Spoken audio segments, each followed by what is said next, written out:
Tout de suite, on entame la partie débat avec la salle. On va essayer d'être très direct et très rapide pour gagner du temps, puisqu'on a fait un peu le décalage. Donc, j'invite tout de suite les intervenants, les 5 autres intervenants pour nous rejoindre. C'est Ben Yahya, c'est Missaoui, c'est Sabihi, c'est Dalil et Monsieur de la Place. Donc, si vous voulez bien nous rejoindre tout de suite, rapidement, en scène, pour ceux qui sont là, j'ai l'impression que c'est Ben Yahya a dû partir. Tfadala, c'est Sabihi, c'est Monsieur de la Place, c'est Dalil. Le reste, c'est Sabihi, je crois, également. Voilà, il arrive. Donc, je propose tout de suite, il y aura des hôtesses qui vont circuler en salle. Si vous voulez bien vous rendre visible, mesdemoiselles, hein, avec vos micros. On va prendre 3-4 questions. Donc, s'il vous plaît, présentez-vous vite fait, quand vous prendrez la parole, et posez votre question ou donnez votre commentaire. L'objectif, c'est vraiment d'échanger avec les 6 intervenants, les 5 du moins. Si on peut appeler Ibn Yahya, ce serait bien, s'il est dans les parages. L'objectif, c'est vraiment d'approfondir quelques éléments. On a eu beaucoup de choses très intéressantes sur les 6 interventions. Et je crois que ça mérite quelques clarifications. Donc voilà, donc la parole est à la salle. Si vous voulez bien, levez la main. Donc il y a une main au milieu. Donc madame, vous allez être le numéro 1. Ensuite, monsieur, vous allez être le numéro 2. Retenez votre numéro. Monsieur 3. Monsieur numéro 4. Voilà, donc il y a déjà 4 intervenants. 5 là-bas, numéro 5. Et madame numéro 6. Voilà, donc on a 6 intervenants. Si on peut démarrer avec madame numéro 1. Levez la main s'il vous plaît bien. Bachi, je voulais le micro. Et qu'on donne le micro au numéro 2 s'il vous plaît. Comme ça on optimise. Mademoiselle, attends le micro numéro 2. Un deuxième micro. Allez-y madame, vite fait. Salam alaikum, Za Sadiqi, je représente la direction des aménagements hydrauliques. Je tiens tout d'abord à remercier la Lafarge Holcim et FNBTP pour leur invitation. Je félicite aussi les intervenants pour la qualité de leur présentation. Donc, ma question, mon intervention sur la présentation de M. Sabihi, en particulier la question de la substitution des filaires par des ciments pozzolaniques ou bien des cendres volantes. Donc, en tant que maître d'ouvrage, on est très intéressé par cette question parce que ça va nous permettre justement d'intégrer ou de suivre cette politique de réduction de bas carbone. Donc voilà, nous en tant que maître d'ouvrage, on est ouvert. On invite la Lafarge Holcim, le LP2E pour nous faire part de leurs éventuelles propositions pour démarrer carrément le travail sur ce sujet. Voilà, je vous remercie. Merci beaucoup. Donc le micro numéro 2, s'il vous plaît. Mesdemoiselles, numéro 2. Voilà, il est là. Il y a un autre micro pour le numéro 3. On veut gagner le temps. Un numéro 3 aussi, les idées. Attends le micro suivant. Bonjour, Mohamed Barada, architecte. Voilà, merci beaucoup. Je dirige un bureau d'architectes spécialisé en architecture durable. Ma question est pour M. Chari. Ça fait des années qu'on travaille sur des projets qui nécessitent, quand on parle de durabilité, automatiquement on a besoin de matériaux. Et là, nous sommes prêts à travailler ensemble parce que pour l'instant, tous les matériaux qu'on utilise actuellement, ils viennent d'ailleurs. Donc automatiquement, quand on parle de bâtiments décarbonés, on est un peu limite. Donc là, ma question, c'est que comment vous comptez, M. Chari, réagir par rapport à cette demande du marché qui n'existe pas? Si vous me proposez de la brique durable, non cuite, je suis prêt. Si vous me proposez de l'isolation, moi j'ai actuellement des projets où je cherche des isolants biosourcés. Il n'y en a pas. Donc là, j'aimerais bien savoir ce qui est disponible, ce qu'on peut acheter demain pour un marché ou pour des chantiers qui sont en cours. Merci. Parfait. Merci beaucoup. Question très claire. Monsieur Regueg, numéro 3. Et on donne le micro 2 à la personne numéro 4. Madame. C'est le micro 4. Tfadala, c'est Regueg. Tfadala. Salam alaikum. Alors, Mustafa Regueg, je suis professeur et chef de département génie civil à l'école Hassania des travaux publics. Alors, concernant en fait, la thématique des matériaux éco-responsables et les matériaux alors durables, alors là derrière, en fait, sur le côté recherche et développement, on voit très bien qu'il y a beaucoup de champs en fait, sur lesquels on peut travailler et surtout il y a beaucoup de questions d'optimisation et là-dessus, en fait, le monde académique Alors, on reste ouvert, bien sûr, pour collaborer avec les industriels et les professionnels pour répondre aux problématiques du problème. Alors, sinon, j'ai une petite question en fait, à M. Chrahi. Alors, concernant en fait, les matériaux là, à base ou bien qu'on mélange avec les végétations. Alors, vous avez parlé en fait, de la végétation alpha, ce qu'on appelle chez nous le halfa.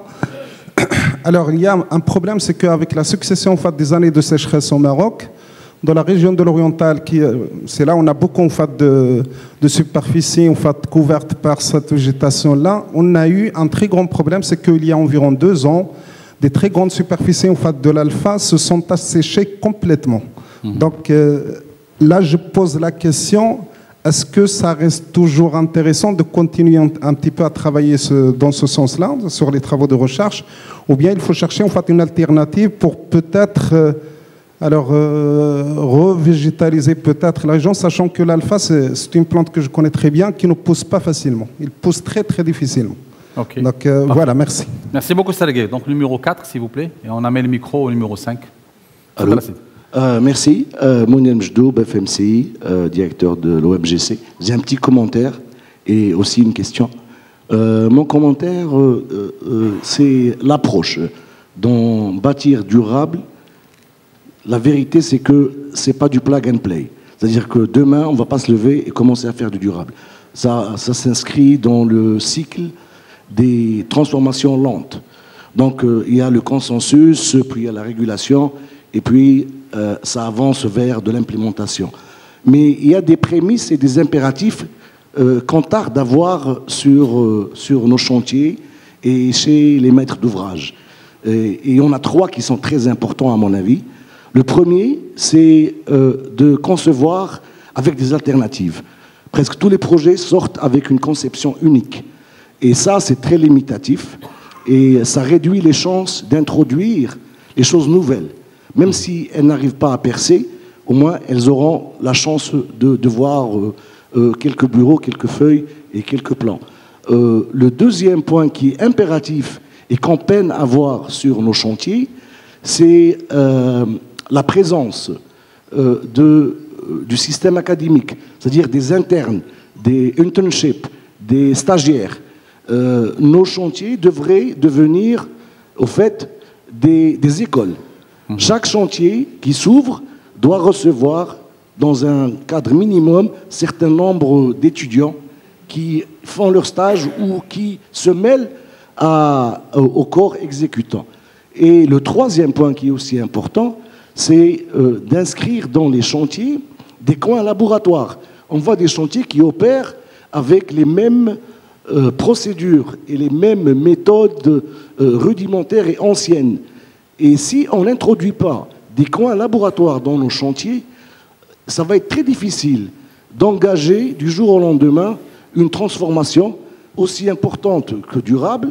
Et on a vu des exemples. On a vu l'exemple de l'aluminium qui a peiné à faire sa place dans le bâtiment, en mettant, par exemple, le bois au repos.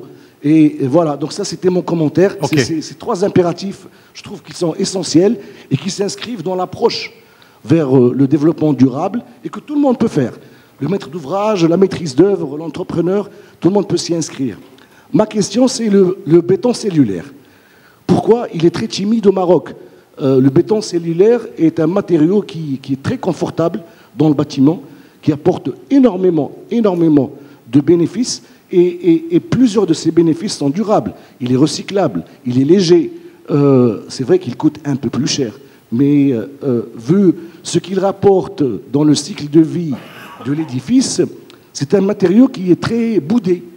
Et ma question, c'est pourquoi ? Pourquoi ? Ok. Voilà. Merci beaucoup. Numéro 5, s'il vous plaît. Et puis il y aura une 7e personne, là-bas, vraiment au fond, mais ce sera numéro 7.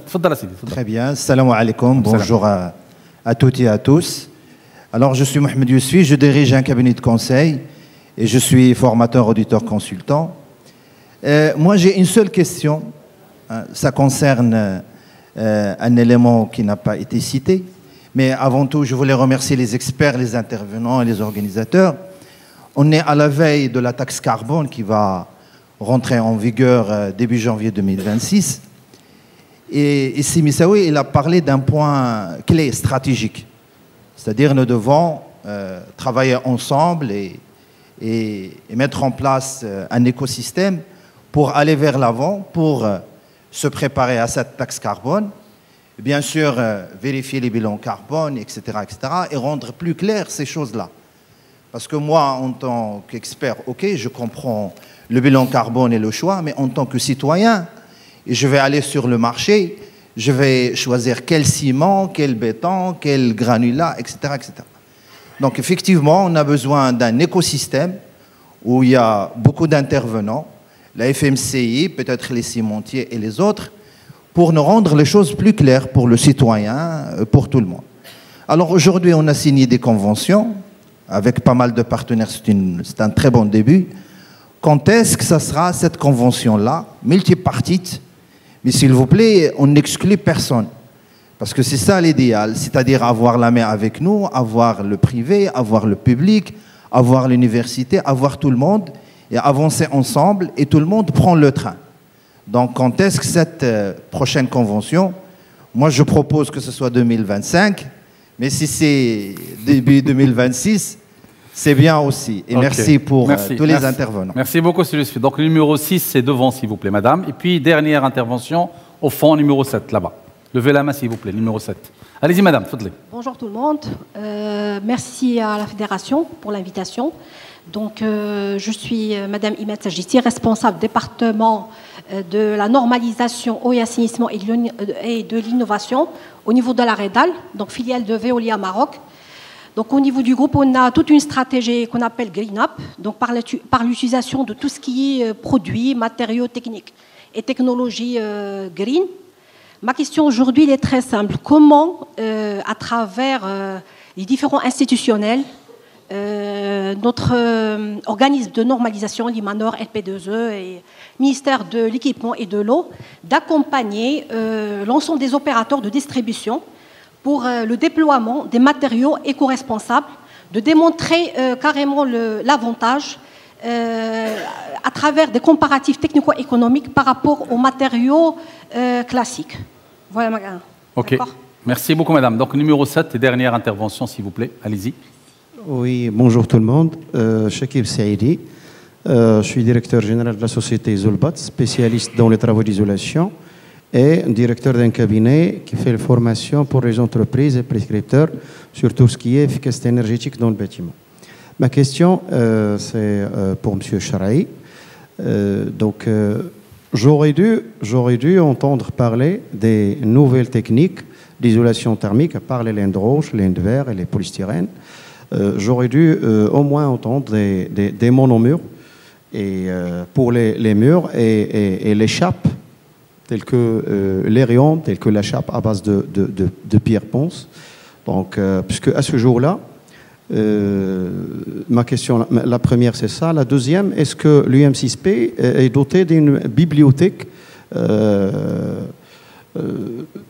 pour les prescripteurs, c'est-à-dire une bibliothèque qui est technique avec tout ce qui est descriptif technique et tout? C'est ma deuxième question.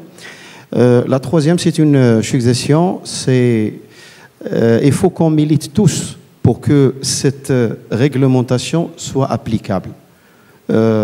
Industriels, prescripteurs, ministères et tout. Merci. Ok, merci beaucoup. Donc je propose aux panélistes, s'il vous plaît, très rapidement, vous n'êtes pas obligé de répondre exactement question par question, mais réagir un peu aux commentaires et aux interpellations. Donc on commence peut-être par Sissi Sahibi, ou là, tfadal, Sissi Charaï, puisque vous avez le micro. Allez-y, Sissi Charaï, en première réaction, rapidement. Tfadal. Donc, j'ai oublié la première question. Là, ما كاين مشكل. جاوب غير على اللي تفكرتي, après on verra. C'est bon, ça marche? C'est bon. Donc, pour la deuxième question de monsieur l'architecte, donc il m'a parlé concernant les matériaux locaux. Est-ce qu'on a au Maroc pour donner des ordonnances pour utiliser ces matériaux dans des bâtiments nouvels? Au niveau de GEP, ou bien en tant que des chercheurs, actuellement on travaille dans le contexte marocain. On travaille sur plusieurs axes de recherche. Premièrement, c'est la construction en terre. Ça, c'est de 1. parce que la terre, on a construit avec la terre depuis longtemps, et on travaille sur des produits à base de terre, parce que ce sont des matériaux locaux, et si un architecte il veut travailler avec un matériau local made in Morocco, donc l'idée c'est de travailler avec la terre, ça c'est de 1.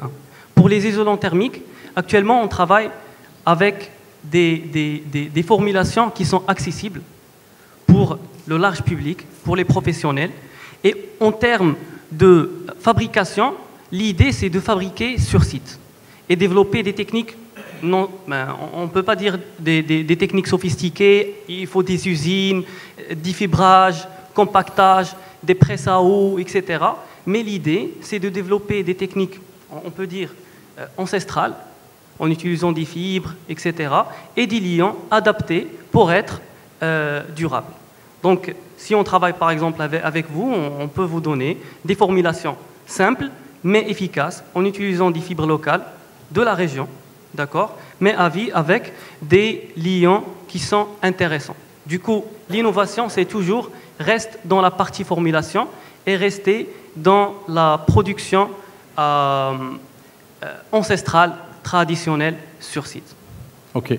Merci beaucoup, M. Chalet. Donc peut-être, Monsieur Laplace, une petite réaction sur les bétons du futur. Donc il y a une question sur les bétons qui sont aujourd'hui en gestation avec toute cette panoplie d'innovation. Donc, quelques mots là-dessus. Oui, alors moi j'ai principalement rebondir sur les différentes interventions. Alors, 2 points qui m'ont un peu marqué. Enfin, alors, effectivement, la partie formation est cruciale, hein, notamment pour les jeunes. Donc, collaborer entre l'industrie et les jeunes pour exemplifier ces nouveaux matériaux, ces bétons du futur, c'est important de les démontrer. Et puis ensuite, c'est informer les gens, informer la profession, les différents intervenants, les différents acteurs. Cette conférence en fait partie, hein, donc c'est de partager l'arrivée de ces nouveaux matériaux et donc de partager cette connaissance pour que tout le monde soit au courant et puis puisse les utiliser dans les constructions à venir. Parfait. C'est ça, peut-être un commentaire également côté... Je pense que mon commentaire il va principalement par rapport aux différentes interventions qui ont insisté sur l'intérêt d'avoir cet écosystème. Je pense qu'on est... Enfin, la démarche, c'est réellement une transformation dont on est en train de parler. Passer de la construction conventionnelle à la construction durable, ça stipule plusieurs préalables, mais ça stipule surtout une coordination parfaite entre les différents intervenants et pas au moment où on arrive au chantier, c'est déjà trop tard. Je pense que ça démarre de la phase de design et c'est la raison pour laquelle nous sommes convaincus que le fait de travailler en écosystème peut donner toutes les chances de réussite et d'avance par rapport à cette thématique-là. C'est ce qui nous a motivés à commencer à construire ce travail-là déjà avec le CNOA à travers une collaboration et des actions concrètes sur le terrain, par la formation, par la vulgarisation et par des sujets de recherche aussi. C'est la motivation qui nous pousse à avoir aussi cette proximité avec l'OFPPT, avec l'UM6P, avec l'EHTP. Et aujourd'hui, on vient aussi avec encore 2 maillons très importants dans la chaîne qui sont la FNBTP et la FMCI. Je pense que la volonté, elle est là, la conviction, elle est réellement forte et la détermination pour aller de l'avant ensemble, je pense, c'est un passage obligatoire dans lequel la FAJOLCIM Maroc s'inscrit parfaitement. Un appel a été aussi lancé pour dupliquer ce type d'événement. Je pense que là aussi, il y a une tradition qu'on est en train de mettre en place. Ça a commencé l'année dernière par un événement sur la durabilité dans les ouvrages d'infrastructure. Cette année-là, ça s'est fait sur cette thématique-là, mais je pense que effectivement, ça mérite de continuer de travailler là, sur ces sujets ensemble et main dans la main, Inch'Allah, on construira un Maroc meilleur. C'est ça. Donc, Sahibi, un petit commentaire sur les interventions. Et moi, je vous interpellerai sur cette question de recyclage des déchets de démolition. Pourquoi on n'arrive pas à en faire quelque chose de plus massifié? Donc, allez-y, déjà réagissez sur les interventions qui vous... En réponse à la question de Mme Sadeghi sur la substitution des filaires, des BCR par les ciments pozzolaniques ou des ciments bas carbone. Donc c'est un sujet extrêmement intéressant et qui trouve dont le besoin devient de plus en plus incessant.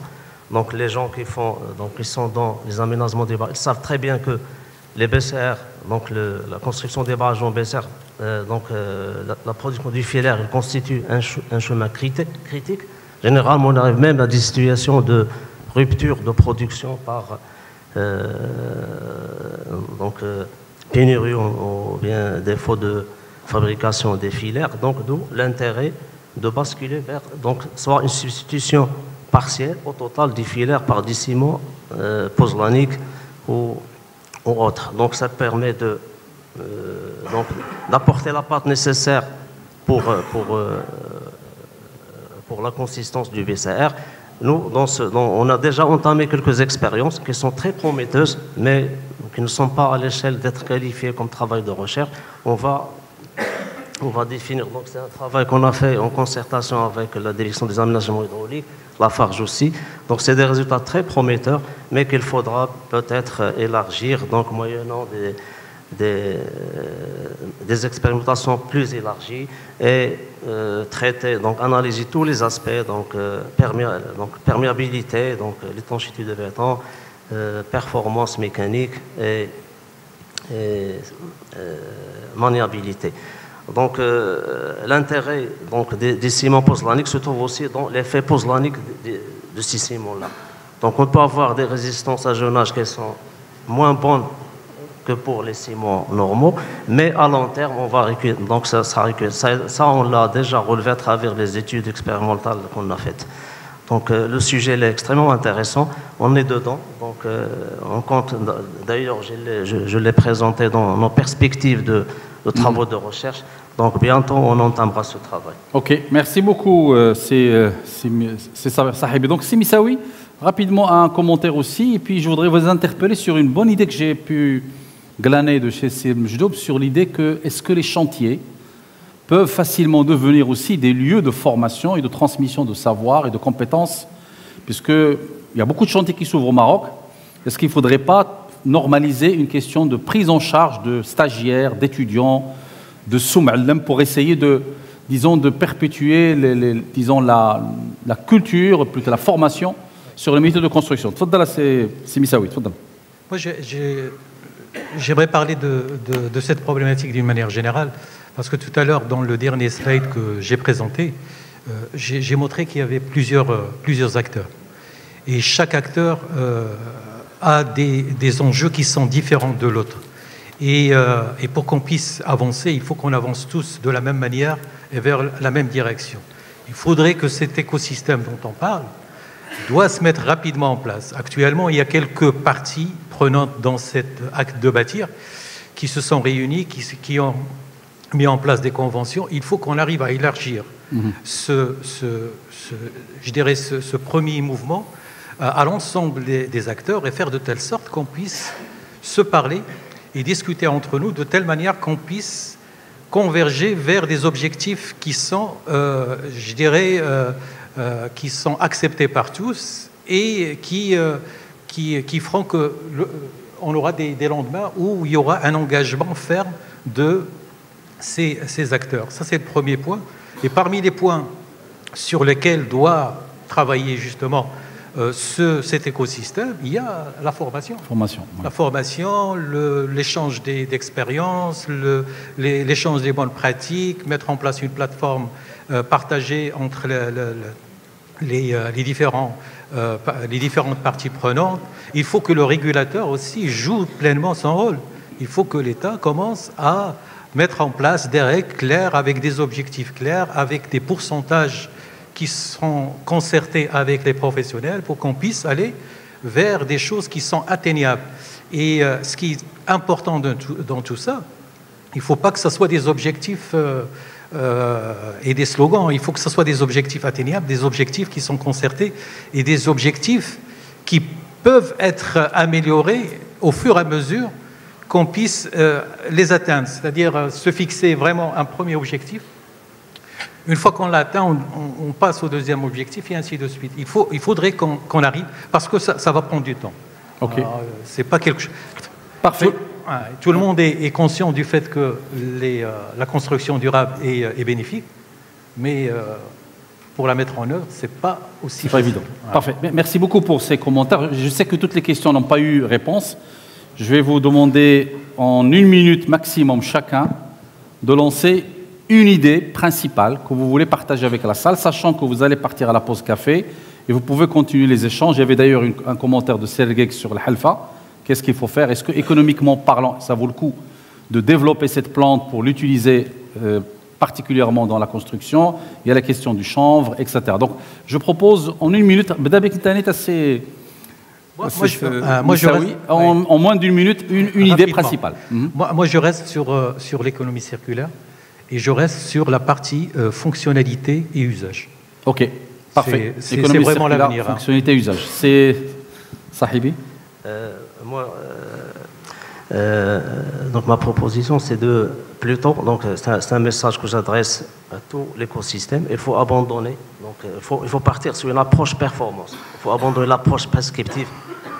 Il faut oser, donc abandonner, donc de transcrire les prescriptions telles qu'elles sont adoptées pour un tel ou tel ouvrage. Il faut raisonner performance. Donc performance. Ok, le mot-clé, c'est la performance. Ok, c'est ça. Ça permet de développer des matériaux innovés. Tu as dit le mot-clé, ou la farge ou le sim. Exactement. Peut-être engagement et collaboration. Et je pense que là, la farge ou le sim Maroc mettra un peu tout son savoir-faire et son expertise. Au-delà des produits qu'elle fait aujourd'hui, on n'oublie pas qu'il y a au-delà de HIC, qui est notre laboratoire à Lyon, on a aussi un laboratoire à Bouskoura, dont le rôle est aussi contribuer à la recherche de nouveaux produits, de nouvelles solutions qui répondent un peu aux différentes interrogations, notamment les interrogations des architectes. Donc il y a une forte détermination, un besoin de collaboration pour qu'on détermine un peu les différents sujets de recherche et qu'on puisse avancer ensemble. Ok, merci, c'est ça. Monsieur Laplace, un mot-clé ou une idée clé?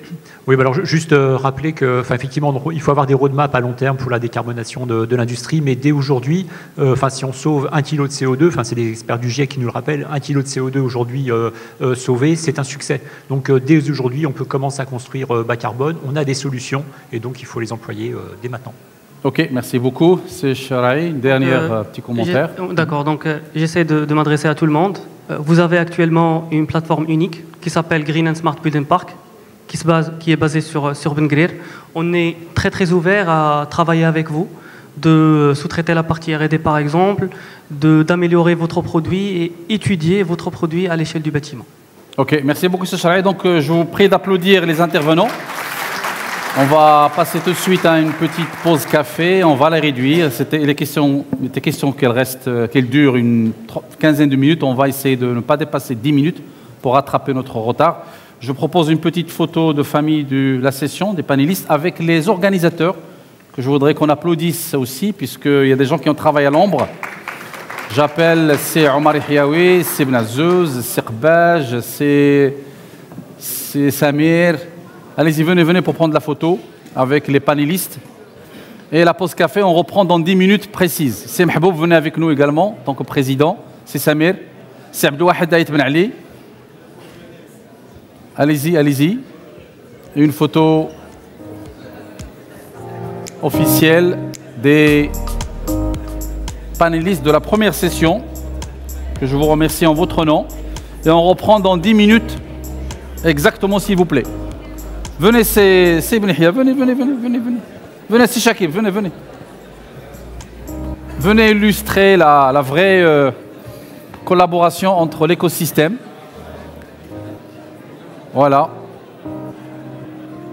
C'est Abdouahid Ben Ali, je ne l'ai pas vu. Il doit être en train de préparer, il prépare le café, je crois. En tout cas, il est là. Ah, ça fait, c'est trop tard. Ok. Yalla, tabarak Allah alaykoum. Dans 10 minutes maximum, s'il vous plaît. 10 minutes.